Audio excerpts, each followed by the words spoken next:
Well, autism affects millions of Americans a year, and studies actually show that more than 80% are unemployed. Roses for Autism is looking to change all of that, and right now, roses are in full bloom thanks to the efforts of parents and staff. And from Roses for Autism, please welcome Managing Director Julie Hipp and Retail or Operations Manager Lori Gregan. Ladies, welcome to the show. Great to have you. Thank you. Thanks for being here. Thanks. Tell us a little bit about how Roses for Autism all came about.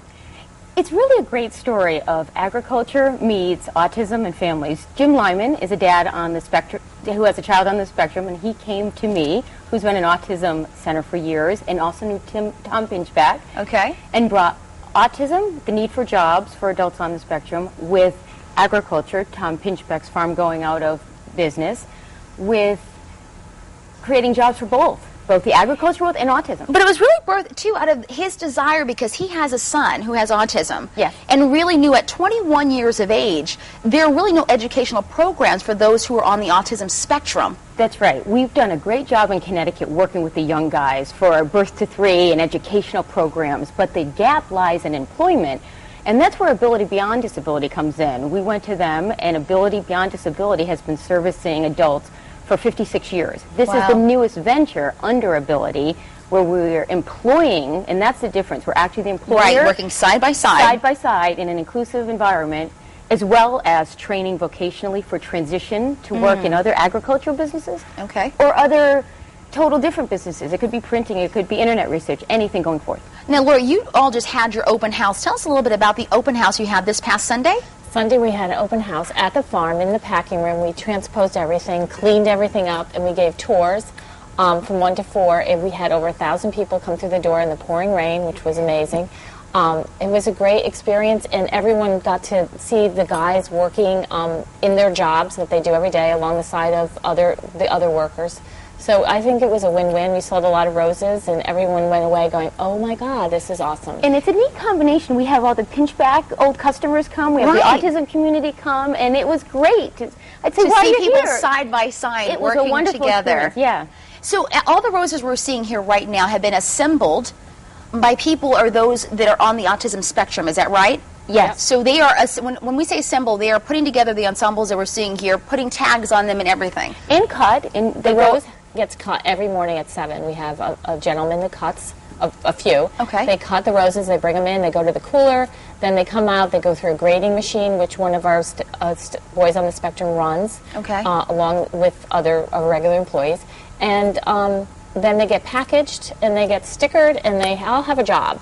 And now, tell us what Autism Spectrum is, because I think for me, when I've been hearing a lot about that, you know, for those on the autism spectrum, what do you mean by that? Autism spectrum is a neurological disorder that affects communication, behavior, and social interaction. There are many forms.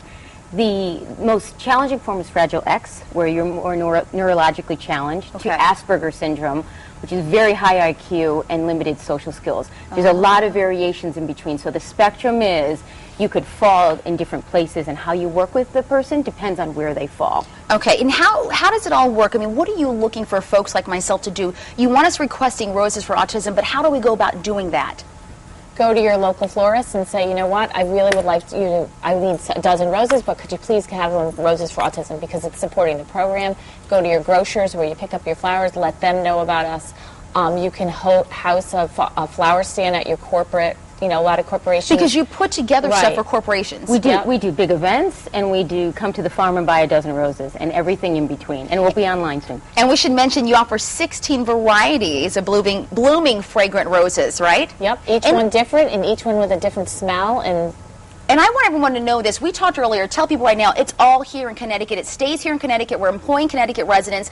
And again, it all happens and stays here. Everything stays in Connecticut. This is the first business under Ability. We want to grow this into other businesses. It'll go back into the business so we can create other opportunities for jobs. Pinchback Rose Farm has been around since 1929, and when they closed, everyone was sad about it because it was a Connecticut farm. It's a historical landmark. It's the largest green house under glass in the world at one point. We have 150,000 square feet. We're growing under 50 right now. Hopefully we'll take over the other 100,000.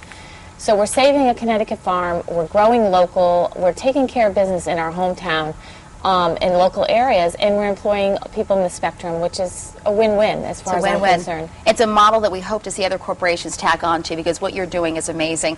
Let's put the information on the screen for folks that want to come out and support you, who want to buy beautiful Roses for Autism. If you'd like that information, Roses for Autism, you can log onto our website, WTNH.com, click on Connecticut Style, and we will definitely get you the link to support Roses for Autism. That we need to say that like 5 times a day so we all remember to say it and ask for it. Thank you so very much, ladies. You were wonderful. All right, coming up next, we're in the kitchen with Chef Tony from the Inn at Villa Bianca when Connecticut Style returns. Hope you brought your appetite.